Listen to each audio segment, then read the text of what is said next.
குடும்ப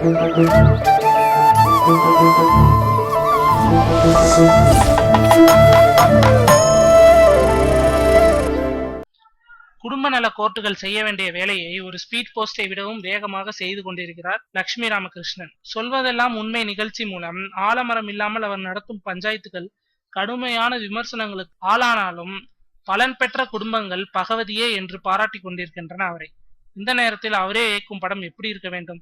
பொறுப்புணர்ந்து ஒரு பிரச்சனையை கையில் எடுத்திருக்கிறார் அவர். 80 வயது பாட்டி சுப்புலட்சுமி ஒரு கேரக்டரிலும் சாலம்மாள் என்ற இன்னொரு கேரக்டரில் லட்சுமி ராமகிருஷ்ணனும் நடிக்க விரைவில் ரிலீஸுக்கு தயாராக இருக்கும் அம்மினி திரைப்படம் இவருக்கு என்ன மார்க் கொடுக்க போகிறதோ. ஆனால் பேச்சில் பிசிறடிக்காத கான்பிடன்ஸ் இருக்கிறது அவரிடம். 28 நாளில் இந்த படத்தை எடுத்திருக்கிறேன். மிக மிக லோ பட்ஜெட்ல எடுக்கப்பட்ட இந்த படம் சொசைட்டில பெண்கள் மீது இருக்கும் மரியாதையை மேலும் அதிகமாக்கும், அதில் டவுட்டே இல்லை என்றார். அப்புறம் அவர் சொன்னதுதான் ஷாக்கு. இப்ப வர படங்களில் பெண்களை ஐட்டம் டான்ஸுக்கு யூஸ் பண்றாங்க. நம்ம படத்துலயும் ஒரு ஐட்டம் டான்ஸ் இருக்கு. ஆனா ஆடுறது பெண் இல்ல, நம்ம ரோபோ சங்கர். ஒரு ஆணை ஐட்டம் டான்ஸ் ஆட வச்சிருக்கேன்னு நினைக்கும் போது கொஞ்சம் திருப்தியா கூட இருக்கு என்றார். நடுவில் இவருக்கும் தயாரிப்பாளர் வெண் கோவிந்தாவுக்கும் முட்டல் மோதல் ஏற்பட்டு படத்தை கிடப்பில் போட்டு விட்டார்கள். எப்படியோ இறங்கி வந்த தயாரிப்பாளர் இத்தனை நாள் படத்தை சும்மா போட்டு வச்சிருந்ததுக்கு மனப்பூர்வமா மன்னிப்பு கேட்கிறேன், அடுத்த மாதம் ரிலீஸ் பண்றோம் என்றார்.